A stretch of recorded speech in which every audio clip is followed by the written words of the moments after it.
So what's next? Tonight we're asking what is next for the Electoral College. It's been in place since, well, 1789, and it's worked pretty well since then. But that was before Hillary Clinton lost the presidency thanks to a shortage of electoral votes.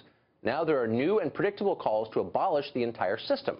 Leading this particular charge is outgoing New York Democratic Congressman Charles Rangel of Harlem, who's been there for more than 30 years. He's introduced the House version of a bill to do away with the Electoral College. Congressman Rangel, thanks a lot for joining us tonight. Congratulations on your new show, Carlton. Oh, thank you, Mr. Rangel. So would you be introducing this legislation if Hillary won? Of course. I've always had. As a matter of fact, the legislation is the opposite of what would benefit Hillary Clinton, because it was put into place, and I'm certain you know it, it was put into place to control the popular vote and to superimpose a group of people to prevent demagogues from hoodwinking the American people. And so I've been involved in every civil rights struggle, so naturally I am for one man, one vote. But as you know well, when you find some small states that have 2 members of the Senate and 1 congressperson, and they have the same ratio in terms of elected votes, then popular state like New York and California, you know that the one reason I introduced it with Barbara Boxers is let the Americans know we still have not elected or voted for a president. Well, but I'm not surprised you introduced it with Senator Boxer because, of course, you represent New York and she California, 2 of the biggest states by population. And, of course, those states would be the beneficiaries of this, and the losers would be all the many states with much smaller populations. So this is really in your interest, right? I mean, all the focus would be on New York, California, Illinois, Texas, Florida, and that's kind of it. I say this. The reason I'm raising this is not because we got to have a constitutional change, but how many people really recognize that it's no longer one vote, one person. It's no longer that the majority wins. How many people don't even know they've never even voted for Clinton or Trump? And so I think this is an educational process for a system that the reasons no longer exist. But I wonder, by that rationale, and I see what you're saying, but why not abolish the Senate? I mean, if you think of it that way, so the population of, I don't know, Wyoming is about 500,000. There are more people stuck in traffic on the 405 in L.A. right now than that. California has the same number of senators. So why is that fair? It's not. So why not just abolish the whole U.S. Senate and make it a purely representative system? Because one thing we're talking about is a legislative system as relates to the House and Senate. I know it's a rhetorical question, and the reason we give 2 senators to Maine and 2 senators to California and New York is to bring about a sense of balance.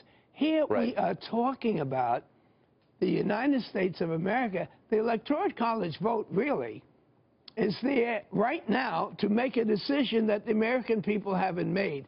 My primary purpose in doing this is to let people know that on January the 6th of next year, it's the first time we will be electing a president of the United States. On December the 19th, it's the first time the Electoral College will be voting, and the last time we voted on November the 8th, we only voted for electors.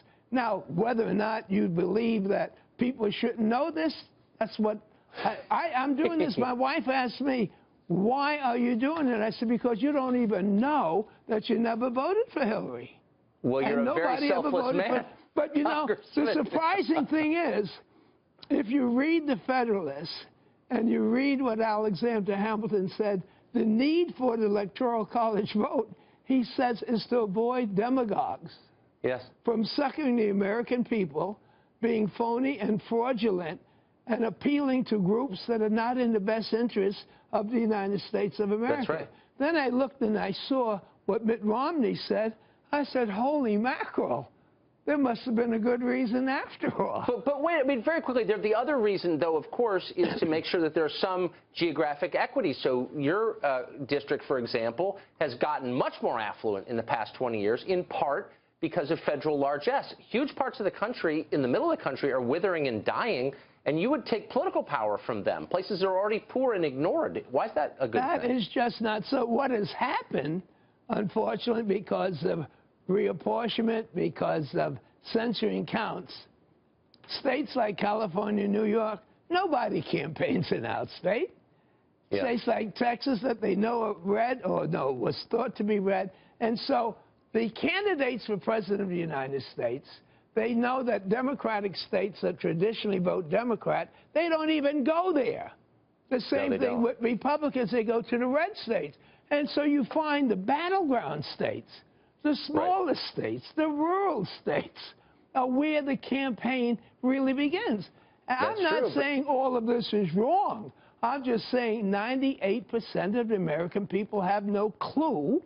And I thank you, because I know you're only doing this to kick off your show with something new and exciting. But I think it's terrifically exciting to see what the heck were these guys thinking when they put together this constitutional provision. Well, like you, I'm an educator at heart, too, Congressman.